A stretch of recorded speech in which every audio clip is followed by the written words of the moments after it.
Question है कि रुधिर वर्ग ए बी दाता मतलब ए बी डोनर करने वाला है, तो वो खून देता है तो उस व्यक्ति को देगा जिसका रुधिर वर्ग क्या होगा। मतलब ए बी को यदि किसी को खून देना है तो वो किसको देगा।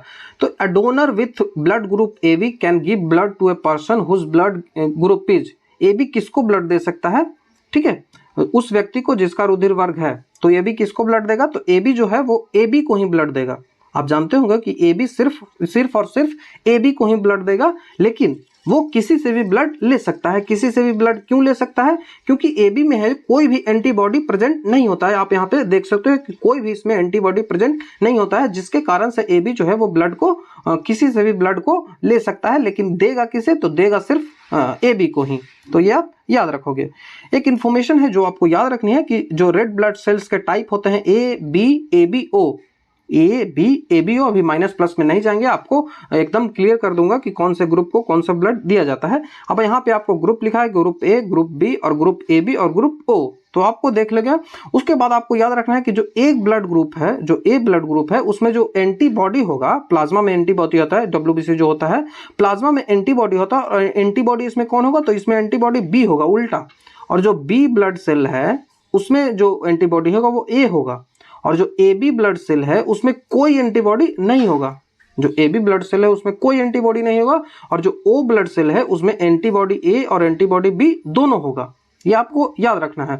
उसी तरह से जो एंटीजन होता है वो कौन कौन से प्रेजेंट होते हैं, तो ए अगर है तो उसमें ए एंटीजन ही होगा, बी अगर है तो बी एंटीजन ही होगा, और जो ए बी है तो ए बी एंटीजन होगा, और जो ओ होता है उसमें कोई भी एंटीजन नहीं होता है। इसमें कोई भी एंटीजन नहीं होता है, जिसके कारण ही ये किसी को भी ब्लड दे सकता है, लेकिन जो ब्लड है वो लेगा, उसको हम देख लेंगे। और इसी तरह से जो ए बी है इसमें एंटीबॉडी नहीं होता है, इस कारण से ये किसी से भी ब्लड ले सकता है। तो ये आपको याद रखना है।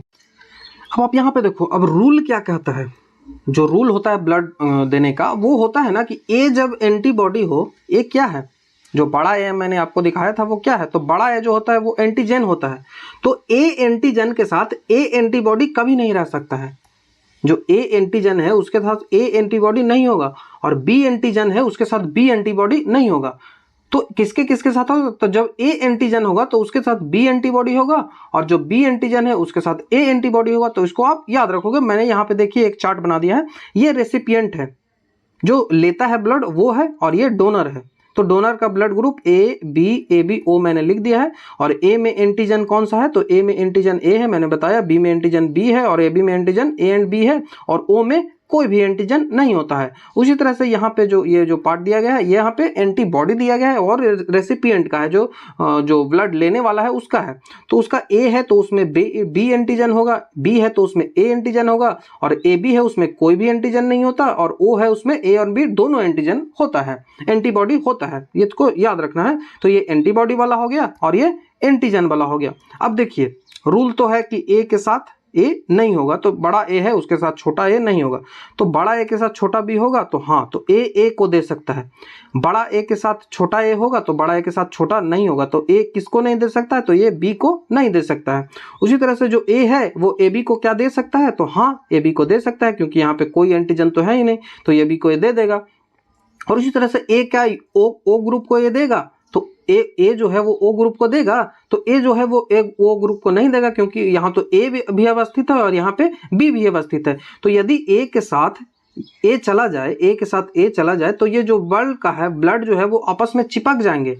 ब्लड वेसल्स जो है वो आपस में चिपक जाएंगे। ये नस जो होती है वो आपस में चिपक जाएगी, और जब नस आपस में चिपक जाएगी तो वहाँ ऑक्सीजन का फ्लो नहीं होगा, और जब ऑक्सीजन का फ्लो नहीं होगा तो ह्यूमन जो है उसका डेथ हो जाएगा। तो इसको आपको याद रखना है, ह्यूमन डेथ हो जाएगा जब ब्लड का जो एक ए एंटीजन के साथ ए एंटीबॉडी आ जाएगा। ठीक है, तो इसको नहीं रखना है। तो आप देख लिया कि मैंने कैसे आसानी से आपको ये जो चीज़ें हैं वो बता दी। जैसे बी ग्रुप है तो बी ग्रुप के साथ बी एंटीजन है, तो बी ग्रुप के साथ जब बी एंटीजन है तो बी के साथ बी आएगा, तो बी के साथ बी तो नहीं आएगा, तो देखिए नहीं आएगा।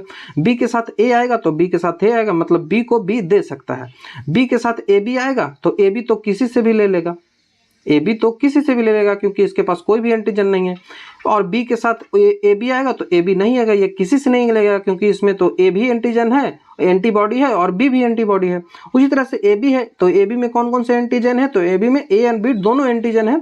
तो ए बी जब ए के साथ देना होगा तो ए बन जाएगा, ए के साथ देंगे तो ए और ए बन जाएगा। ए बी यहाँ पे है और ए के साथ अगर देंगे तो यहाँ पे बी बन जाएगा, तो जब बी बन जाएगा तो यहाँ तो नहीं होगा, तो यहाँ पे भी नहीं देंगे। यहाँ पे ए रहेगा तो फिर से ए जुड़ जाएगा, तो यहाँ पे भी नहीं देंगे। लेकिन ए बी में तो कोई नहीं है तो इसको तो देंगे ही। और ए बी के ओ में क्या है, तो ओ में तो पहले से ही दोनों अवेलेबल है, तो दोनों अवेलेबल है तो ओ को तो नहीं दे सकते हैं। उसी तरह से यदि ओ की बात करें, ओ एंटीजन, ओ डोनर वाला है, वो किसको देगा, तो ओ में तो कोई एंटीजन है ही नहीं, तो जब एंटीजन है ही नहीं तो एंटीकोगुलेशन नहीं होगा, जो ब्लड वेसल्स है वो आपस में चिपकेंगे ही नहीं, तो ये इसको भी दे देगा, इसको भी दे देगा, इसको भी दे देगा, इसको भी दे देगा। अब आप देख सकते हो, ये आप देखिए कि ए बी जो है, ये वाला देखो ए बी क्या है, तो ये यूनिवर्सल रेसिपिएंट हो जाएगा, वो किसी से भी ले लेगा। और इसी तरह से जो ओ है, ओ जो है वो यूनिवर्सल डोनर हो जाएगा, ये किसी से भी दे देगा। माइनस प्लस की बात हम आगे देखेंगे। देखिए माइनस प्लस कुछ नहीं होता, ये जो RH फैक्टर इसको बोलते हैं, तो जिसमें RH फैक्टर अवेलेबल होता है उसको प्लस बोलते हैं, और जिसमें अवेलेबल नहीं होता है उसको माइनस बोलते हैं। इसको आपको याद रखना है। ये रीसस नाम का एक बंदर था जिसमें पहली बार खोजा गया था ये फैक्टर, जिस कारण से ही इसे RH फैक्टर बोला जाता है। तो प्लस और माइनस यहीं से आया, प्लस माइनस का जो कंसेप्ट है वो यहीं से आया। अब इसको यहाँ से पूछा जाता है एक सवाल कि जो फादर है और मदर है वो कैसी होनी चाहिए, जो ब्लड ग्रुप होना चाहिए हस्बैंड और वाइफ का वो कैसा होना चाहिए। तो प्लस वाले में है, वो प्लस वाला जो है वो प्लस के साथ रहेगा जब उसमें पहले प्लस है एक कोई व्यक्ति में, और यहाँ से वो प्लस वाला ब्लड जाता है तो उसमें कोई प्रॉब्लम नहीं होगा।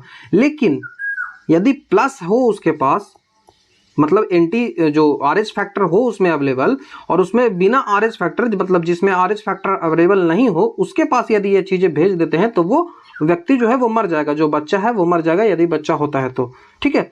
उसके बाद यदि RH माइनस है तो इसके पास तो कुछ है ही नहीं, तो माइनस माइनस के साथ दे सकता है, ना RH फैक्टर उसके पास है फादर के पास, ना RH फैक्टर जो मदर है उसके पास है, तो इसको तो कोई प्रॉब्लम नहीं होगा। लेकिन यदि जो माइनस वाला है, मतलब एक व्यक्ति है जिसके पास, जो हस्बैंड है उसके पास RH फैक्टर माइनस है और जो वाइफ है उसके पास RH फैक्टर प्लस है, तो फिर प्रॉब्लम हो जाएगी, क्योंकि माइनस वाला प्लस के साथ नहीं जाएगा। मतलब जिसके साथ RH फैक्टर, मतलब जिसमें है तो वो है के साथ ही जाएगा, नहीं वाले के साथ नहीं जाएगा। तो RH फैक्टर यहाँ से आप देख लियो कि कौन कौन से ब्लड जो ग्रुप है उनमें जाएंगे। जो ब्लड सेल्स होते हैं, ब्लड जो सेल्स होते हैं वो 2 टाइप से होते हैं, या तो एक प्लाज्मा होता है और एक जो फॉर्म्ड एलिमेंट होते हैं, जिसमें आप ल्यूकोसाइड, प्लेटलेट्स और एरिथ्रोसाइड देख सकते हो, WBC, RBC और प्लेटलेट्स। तो ये आपने देखा, WBC, RBC और प्लेटलेट, जिसको ल्यूकोसाइड बोलते हैं, एरिथ्रोसाइड बोलते हैं, और जो प्लाज्मा बोलते हैं, प्लेटलेट्स बोलते हैं। और प्लाज्मा एक अलग होता है। प्लाज्मा जो होता है उसमें जो एमिनो एसिड होता है, न्यूट्रिएंट्स होता है, प्रोटीन्स होता है, जो नाइट्रोजनियस वाटर होता है, इलेक्ट्रोलाइटिस होता है और गैसेस होते हैं, ठीक है। और ये जो आगे चल के ये 3 पार्टों में जो प्रोटीन होता है वो बढ़ता है। कौन कौन से इसमें प्रोटीन होता है ये भी कई बार एग्जाम में पूछा जाता है। तो प्रोटीन प्लाज्मा में कौन कौन से होता है, तो एल्बुमिन प्रोटीन है, फाइब्रोजीन प्रोटीन है और ग्लोब्यूलिस प्रोटीन है। तो फाइब्रोजीन आप समझते होंगे कि जो वाटर, जो ब्लड है उसका जो जमना होता है, ब्लड जो जमता है वो किसके कारण, जब कोई आपको हाथ कट गया तो वहां से ब्लड जब निकलता है तो वो जमता है किसके कारण, तो वो फाइब्रोजीन के कारण। थ्रोम्बोसाइड जो है वो रिएक्शन करता है, कई सारे प्रोसेस होते हैं, वो हम कुछ अलग जो वीडियो होगा उसमें देख लेंगे। बाकी यहाँ पे आपको ये जो कौन कौन से प्रोटीन प्लाज्मा में होते हैं ये आपको याद रखना है। यदि ल्यूकोसाइड की बात करें तो ल्यूकोसाइड जो होता है तो वो 2 टाइप के बनते हैं, ये एक तो ग्रेनुलोसाइड बोलते हैं और एक एग्रेनुलोसाइड बोलते हैं, जिसमें कण अवस्थित हो और जिसमें कण अवस्थित नहीं हो। तो ये आपको याद रखना है। जो यदि आपसे पूछ ले कि WBC कितने टाइप के होते हैं, तो WBC 5 टाइप के होते हैं, याद दे देखिए, ये 3 और ये 2, तो ये ओवरऑल तो 5 टाइप के होते हैं, लेकिन ग्रेनुलोसाइड में 3 टाइप होते हैं और एग्रेनुलोसाइड है इसमें 2 टाइप होते हैं। तो जो ये न्यूट्रोफिल होता है, न्यूट्रोफिल, बेसोफिल और इयोसिनोफिल, ये 3 टाइप के हो गए। तो न्यूट्रोफिल जो होता है वो इन्फेक्शन से बचाता है। न्यूट्रोफिल जो होता है वो किससे बचाता है, तो ये इन्फेक्शन से बचाता है। बेसोफिल है वो किससे बचाता है, तो बेसोफिल आगे चलकर 2 टाइप्स में डिवाइड होता है। यदि मैं बेसोफिल को यहाँ दिखाऊं तो बेसोफिल आगे चलकर 2 टाइप्स में डिवाइड होता है। एक को बोलते हैं हिपैरिन और एक को बोलते हैं हिस्टामिन। एक को बोलते हैं हिपैरिन और एक को बोलते हैं हिस्टामिन। जो हिपैरिन होता है वो थक्का नहीं बनने देता है। जो ब्लड अंदर, बॉडी के अंदर यदि ब्लड फ्लो करेगा तो वो फ्लो करने के लिए उसको फ्लूइड होना चाहिए, ना कि वो थक्का जम जाए। तो थक्का जब जमेगा तो वो तो फ्लो करेगा ही नहीं, तो अंदर थक्का नहीं जमना चाहिए। तो अंदर जब थक्का नहीं जमता है तो उसके लिए के लिए कौन सा होता है, तो उसके लिए हेपेरिन होता है, और जो बाहर थक्का जम जाए उसके लिए कौन होता है, तो उसके लिए फाइब्रिनोजिन होता है। तो ये आपको याद रखने हैं। उसी तरह से जो हिस्टामिन होता है उसका क्या काम है, तो हिस्टामाइन जो होता है वो खुजली से बचाता है। कभी कभी जो खुजली होता है, जो रिंग होता है उससे बचाता है खुजली से हिस्टामाइन। तो ये आपको याद रखना है बेसोफिल के बारे में। यदि एओसिनोफिल की बात करें, इयोसिनोफिल जो है वो इयोसिनोफिल क्या करता है, जो परजीवी इन्फेक्शन है, जो पैरासाइट इन्फेक्शन है उनसे बचाता है, और न्यूट्रोफिल जो है वो नॉर्मल जो इन्फेक्शन है उनसे बचाता है। यदि लिम्फोसाइट की बात करें, जो जो एग्रेनुलोसाइट जो पार्ट है WBC का, उसमें आता है लिम्फोसाइट और मोनोसाइट। तो लिम्फोसाइट की यदि बात करें तो लिम्फोसाइट में स्मॉलेस्ट होता है, जो एंटीबॉडी होता है वो एंटीबॉडी का निर्माण कहाँ होता है, तो वो लिम्फोसाइट में होता है। और लिम्फोसाइट में कहाँ होता है, तो वो स्मॉलेस्ट होता है लिम्फोसाइट। और मोनोसाइट जो होता है वो कण के आधार पे ये मोनोसाइट होता है वो सबसे बड़ा होता है, तो जीवाणु को नष्ट करता है। मोनोसाइट जो है वो बैक्टीरिया को नष्ट करता है और घाव को भरने में काफी मदद करता है मोनोसाइट। तो ये चीजें हैं, आपसे बार बार ये पूछी जाती हैं, तो आप इनको याद रखोगे। यहाँ पे देख सकते हो कि ब्लड का जो फॉर्मेशन होता है वो 45% इसमें जो प्लाज्मा होता है, जो मतलब फॉर्म जो एलिमेंट होता है, जैसे ल्यूकोसाइट, प्लांट सेल, जो रेड ब्लड सेल और व्हाइट ब्लड सेल होता है, और इसी तरह से 55% इसमें प्लाज्मा होते हैं। प्लाज्मा जो होता है वो उसमें कई सारे चीजें होते हैं, जो इलेक्ट्रोलाइट्स होते हैं, वाटर होते हैं, प्रोटीन होते हैं, वेस्टेज होते हैं, जो न्यूट्रिशन होते हैं, गैसेज होते हैं। गैसेज में कौन कौन से होते हैं, तो नाइट्रोजन होता है, ऑक्सीजन होता है, कार्बन डाइऑक्साइड होता है। प्रोटीन मैंने बता दिया 3 टाइप का होता है, एल्बुमिन, ग्लोबुमिन और फाइब्रिनोजिन। वाटर होता है वो 92% होता है, प्रोटीन जो होता है वो 7% होता है, और प्रोटीन 3 टाइप के होते हैं, एल्बुमिन, ग्लोबुमिन और फाइब्रिनोजिन। विटामिन होते हैं और हार्मोन्स होते हैं न्यूट्रिशन के अंतर्गत। तो ये देख लोगे। उसके बाद जो व्हाइट ब्लड सेल है मैंने बताया 5 टाइप का होता है, न्यूट्रोफिल, इयोसिनोफिल, बेसोफिल, मोनोसाइट और ल्यूकोसाइट। मोनोसाइट आगे चलकर जो मोनोसाइट की बात करें तो ये जीवाणु को नष्ट करता है, घावों को भरता है, ये मैंने आपको बताया। और लिम्फोसाइट सबसे बड़ा कण होता है। यहाँ पे मैंने इसको एक्सप्लेन करके लिख भी दिया है, तो देख लोगे।